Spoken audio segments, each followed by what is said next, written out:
Tour planner ব্লগের পক্ষ থেকে সবাইকে প্রীতি শুভেচ্ছা ও আন্তরিক ভালোবাসা জানিয়ে আজকের পথ চলা। আশা করি ভগবানের কৃপায় সকলেই ভালোই আছেন। চলুন শুরু করা যাক আজকের জার্নি।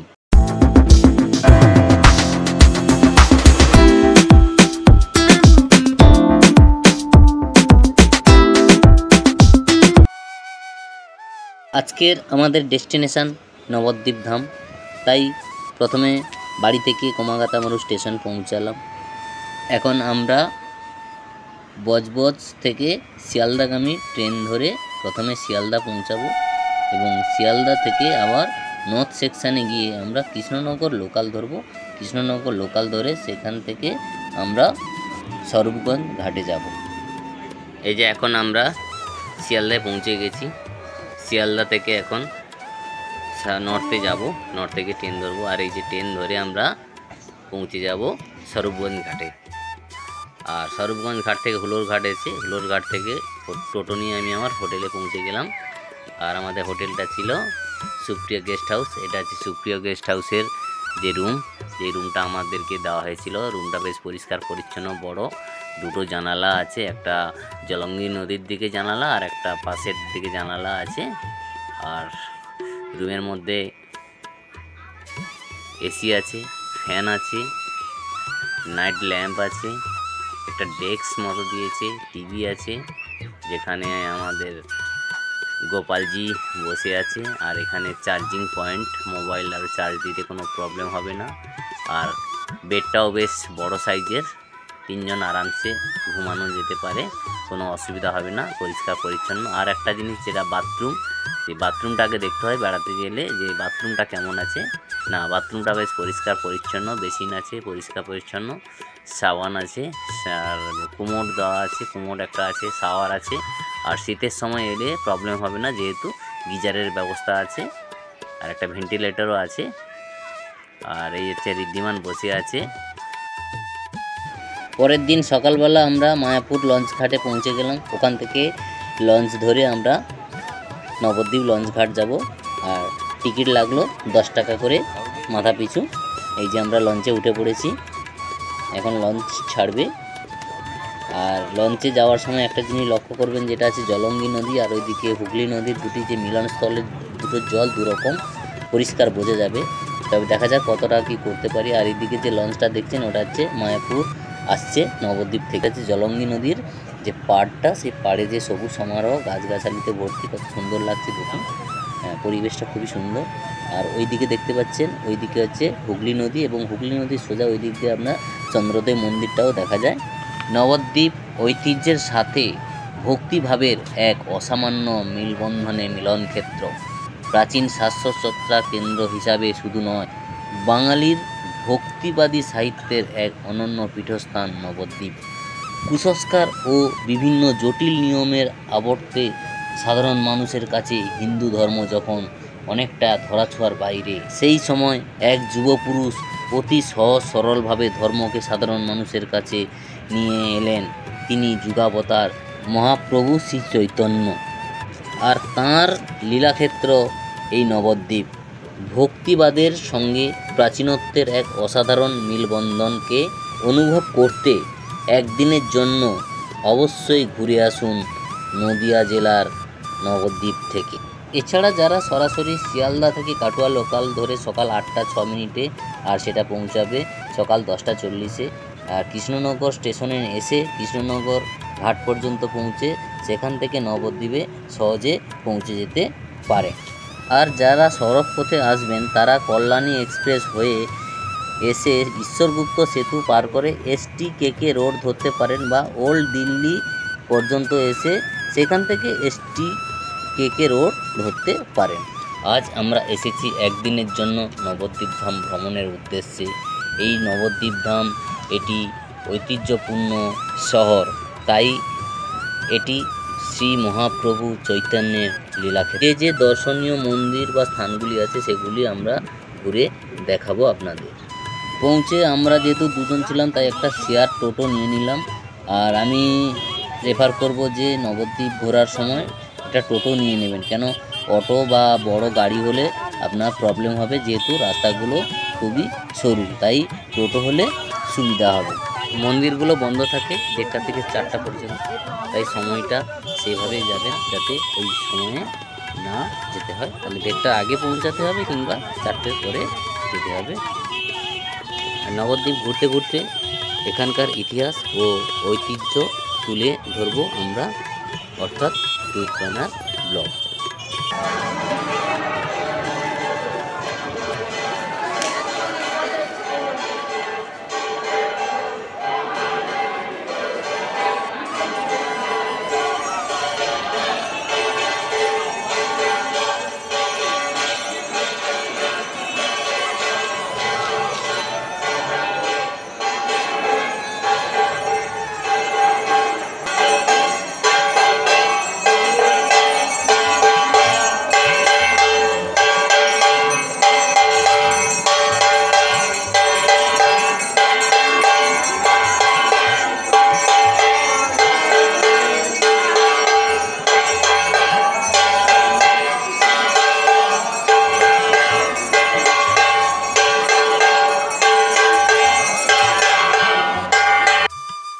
একটা আমরা দোকানে এসেছি, দোকানে প্রচুর ঠাকুর আছে, আর এর উল্টো দিকেই আছে আমাদের নিমাইয়ের জন্মস্থান, সেটা দেখাবো ঘুরে। ঠাকুরগুলো দেখুন, ঠাকুরগুলো কত সুন্দর। আমরা মিশে যে দেখছি ঠাকুরগুলো।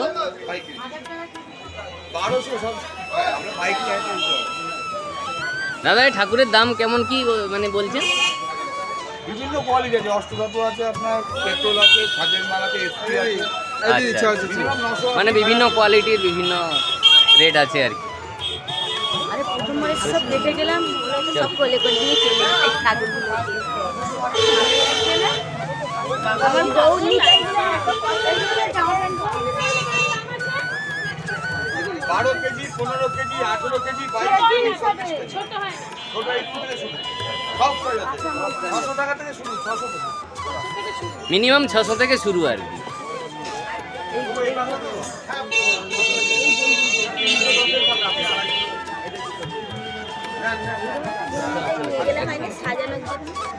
এখন আমরা যাচ্ছি নিমাইয়ের জন্মস্থান দেখতে।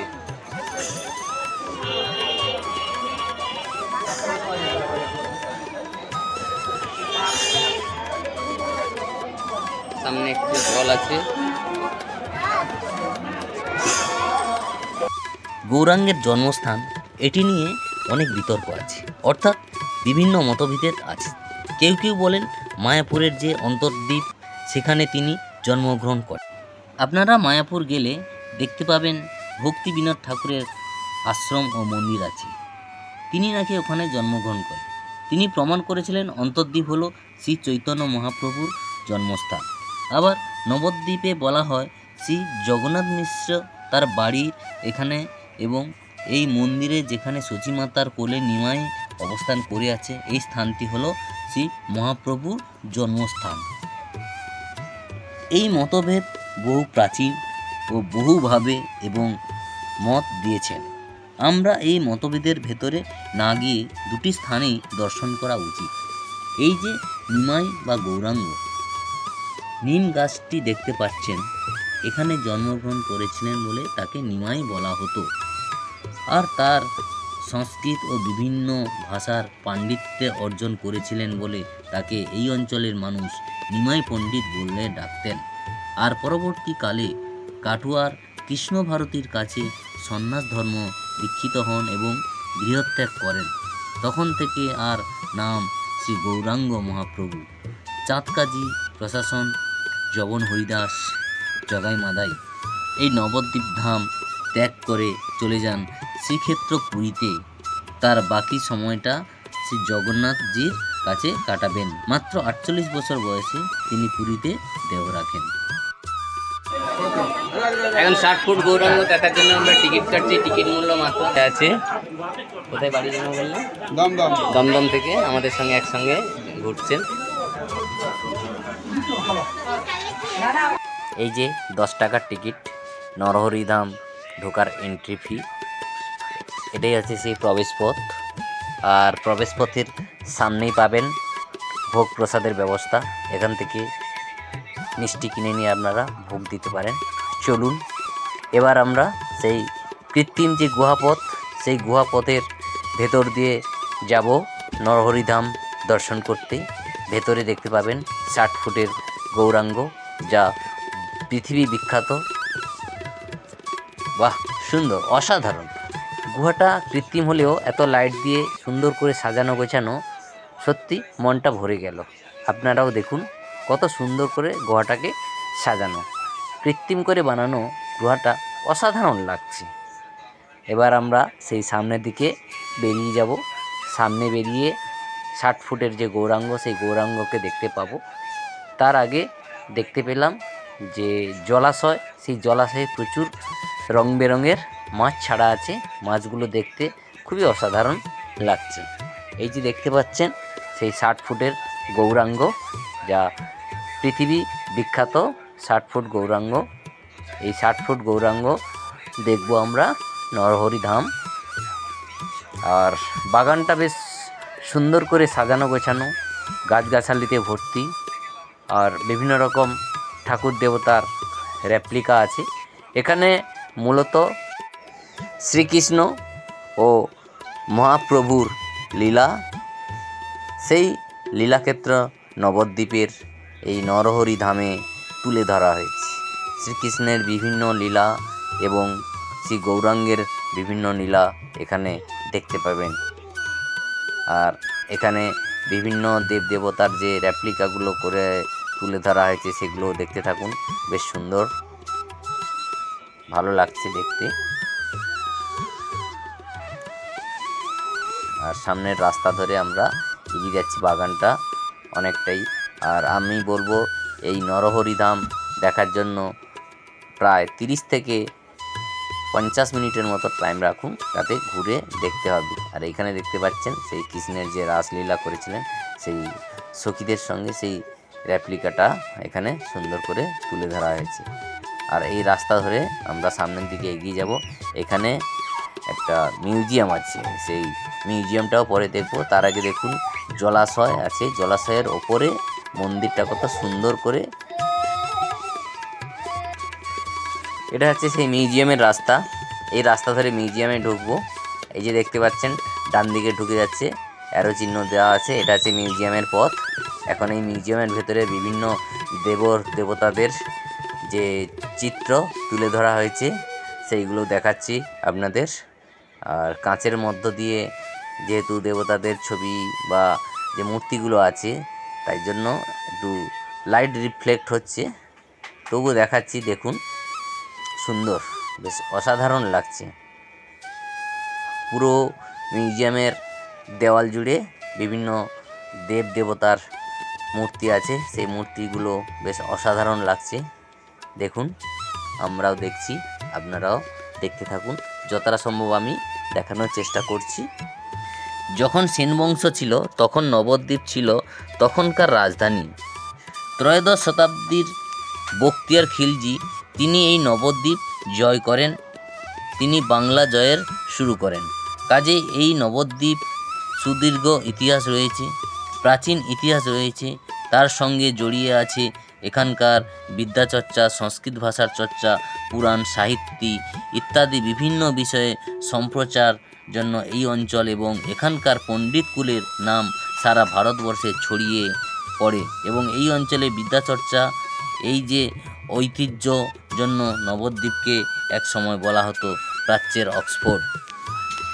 আর ওখানের যে ফুলের বাগানটাকে সুন্দর করে সাজানো, তবে শীতকালে এলে আরও ফুলের যে গাছগুলো আরও বেশি পরিমাণে দেখা যায়। এখন শীতকাল নয়, তাই সে ধরনের গাছপালা নেই, তবে মোটামুটি ভালোই আছে। আর এখানে যে জলের ফোয়ারাটা আছে, সেই ফোয়ারাটাও বেশ ভালো লাগছে। আর যে মূর্তিগুলো তুলে ধরা আছে সুন্দর রেপ্লিকা, মনসা দেবীর মূর্তি বিভিন্ন, এইটা যে সেই গুহাপথে এসেছিলাম, তার গুহার যে উপরের অংশটা এখান থেকে দেখতে পাচ্ছেন, আর বেশ সুন্দর লাগছে।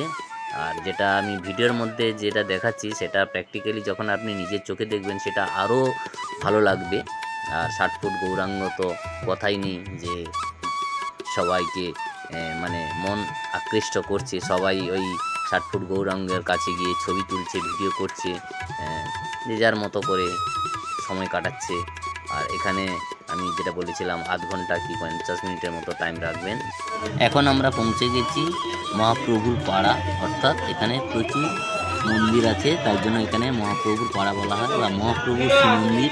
এখানে দেখতে পাবেন সোনার গৌরাঙ্গ মূর্তি। এই গৌরাঙ্গের মূর্তি নবদ্বীপের একটি অন্যতম আকর্ষণীয় স্থান এবং নবদ্বীপে এলে সোনার গৌরাঙ্গে একবার হলেও দর্শন করে আসবেন।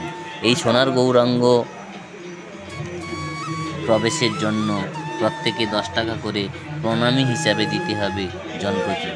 এটি অষ্টধাতুর বিগ্রহ, নাম সোনার গৌরাঙ্গ। এখানে দেখতে পাচ্ছেন গৌরাঙ্গ ও বিষ্ণুপ্রিয়ার একসঙ্গে ছবি। আর এই যে হচ্ছে সেই সোনার গৌরাঙ্গ। সোনার গৌরাঙ্গ মানে সোনার নয়, যেহেতু গৌরাঙ্গের গায়ের রং হলুদ বর্ণের, তাই একে সোনার গৌরাঙ্গ বলা হয়।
এটি হচ্ছে সেই সমাজ বাড়ি বা রাধারমন বাগ।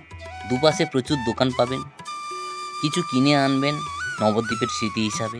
মন্দিরটি প্রতিষ্ঠা করেন রাধারমন চরণ দাস বাবাজি। ওনার মূর্তি রয়েছেন, ওনার সমাধি রয়েছেন। এখানে ভোগ প্রসাদের ব্যবস্থাও আছে। একটু তাড়াতাড়ি আসতে হবে, 11:30 কিংবা 12টার মধ্যে আসলে এখানে ভোগ প্রসাদ পাবেন। যারা গাড়ি নিয়ে আসবেন তারা স্টেশনে গাড়ি পার্ক করে সেখান থেকে টোটো নিয়ে চলে আসবেন, কারণ আগেও বলেছিলাম রাস্তাগুলো খুব ছোট আর বড় গাড়ি নিয়ে এলে ঢুকতে পারবেন না, প্রবলেমে পড়তে হবে। আর এই সমাজবাড়ি, এখানে সমাজবাড়িতে যে আমি বলেছিলাম যে রাধারমন বাগের সমাধি আছে এবং তার মূর্তি আছে, এখানেই দেখতে পাবেন তার মূর্তি। ভিডিওটি দেখার জন্য সবাইকে ধন্যবাদ। আবারও দেখা হবে নতুন ভিডিওতে, নতুন কোনো ভ্রমণের গল্প নিয়ে। ভিডিওটি ভালো লাগলে লাইক, কমেন্ট, শেয়ার করবেন এবং চ্যানেলটি ভালো লাগলে সাবস্ক্রাইব করবেন এবং পাশে থাকা বেল আইকনটি প্রেস করবেন যাতে নতুন নতুন ভিডিওর নোটিফিকেশান পাওয়ার জন্য। ধন্যবাদ।